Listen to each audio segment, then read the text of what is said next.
Wouldn't it be cool if you could get a 928 that looked like a 928, sounded like a 928, drove as good as or better than a 928, but had masses of power, and you never had to go to a servo, and everyone who drove it thought it was petrol because it sounded inside and out like a 928. I've got an idea.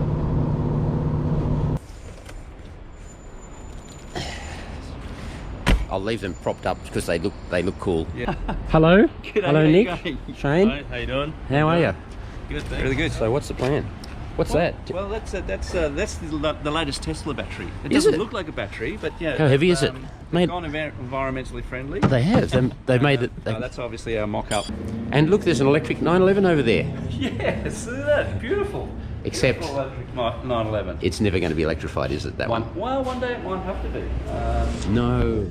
So for a guy that specialises in turning old classics into EVs, this doesn't really fit the bill. Well, no. Well, it's. I think the business comes from a passion of old cars and old motorbikes.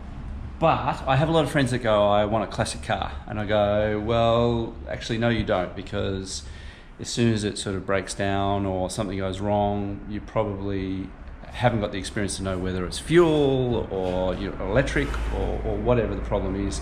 The car will sit in the garage, it doesn't get used, and that's a really sad thing. So for me, electrifying cars is a beautiful way to get these amazing old machines back on the road for people that aren't mechanically minded as well. So it broadens the whole audience, I suppose, for people who want to have an old car. Even younger people. I look at my kids, they're early 20s.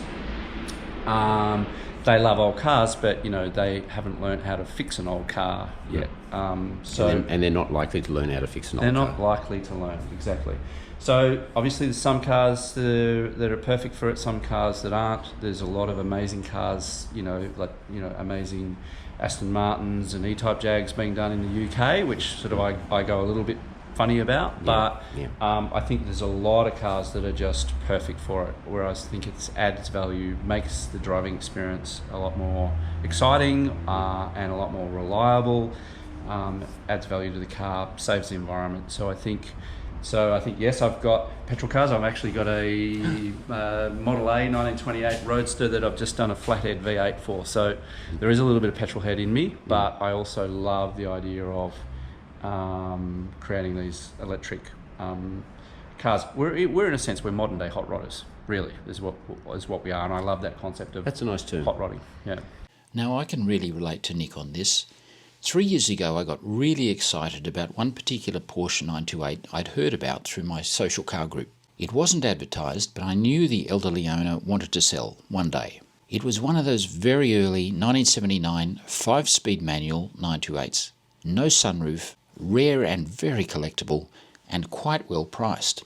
Even better, the owner was a mechanically minded Porsche guy. He'd spent a lot over the years on mechanical restoration, given it a full respray in the original oak green, retrimmed the tan interior at great expense after sourcing the original impossible to find Pasha material, and generally showed the car a lot of love and money. The only trouble was the car was in a pretty remote location about 1,500 kilometres away. So I saw all these photos, we agreed on a price, and subject to a short test drive around the block just to check it actually moved. Very excited, I booked a flight and then hired a car to drive another 4 hours out to see it.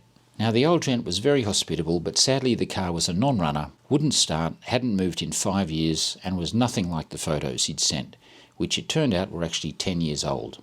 Disappointment level high. The problem was it was a very hostile weather environment, with the car under a carport but sandwiched between the ocean and a massive aluminium smelter, or aluminum as you'd say in the States. The mechanicals I could deal with, but I considered it beyond hope, with all exposed metal inside and out ravaged by acid and salt in the air, and from a corrosion viewpoint beyond my capability to fix it. So I flew home disappointed with my cash still in my wallet. And 3 years later, I know the car is still sitting there. It probably has not moved in 8 years. And yet, this week, just out of curiosity, I contacted the owner about it, and his attitude was that he would refuse to sell the car to somebody who would modify it. With that level of corrosion, it would not be a good candidate for an EV conversion anyway, but I suspect that poor car is going to sit right there until it's beyond hope or worthless, with 13 years of inadvertent modification by the weather. How ironic. So I agree with Nick, if a car can be kept or resuscitated in original condition, like his gorgeous 911, fantastic. Or my current 928, which I think is too good to modify. But I know that when a 928's engine fails, it's often more expensive to fix than the car is worth. So it just ends up sitting in somebody's backyard until the house gets sold. Plenty of them out there. So let's just say I'm on the lookout for the right donor Porsche 928. So now I've just taken you for a little drive in the 928. Yep. And we've had a good chat and poke around and measured up and stuff. Yes. What's your thought? Well, I love it. I mean, I'm trained as a designer, and I've always looked at the 928s as being a beautiful design. Just the proportions of the car are extraordinary. It drives beautifully. It really holds the road. Having gone for a spin with you, it's an awesome car. But I think it's perfect for becoming electric because it's a giant, heavy V8 that can be problematic and can be expensive to fix. The cars haven't gone through the roof yet, price-wise, like this little thing sort of has. Mm-hmm. So I think a great time to be buying them, and I think great time to be electrifying them to add value. So I think it's a beautiful car, perfect candidate.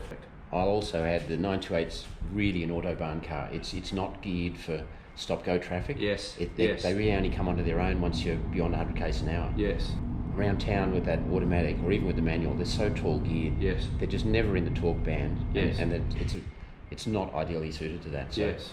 It would be, if you could somehow give it a lot of torque off the mark, but still retain the sound. Yes. You have to keep the sound. Well, you've introduced us to that company that puts the sound in, so we'll definitely do some research on that. And one of the things that we love doing here at Electro Gusto is, it's like a bespoke suit. We're like tailors, so customer will come in and we work with the customer as to what they want.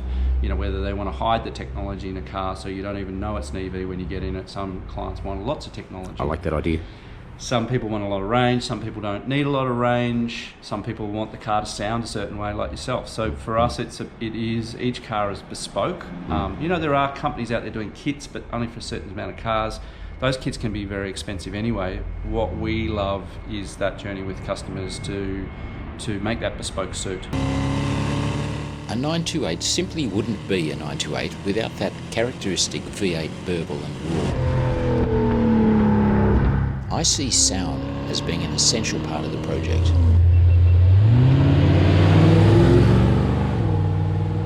And not just inside the cabin, it has to be from a real muffler under the car so everyone can experience it.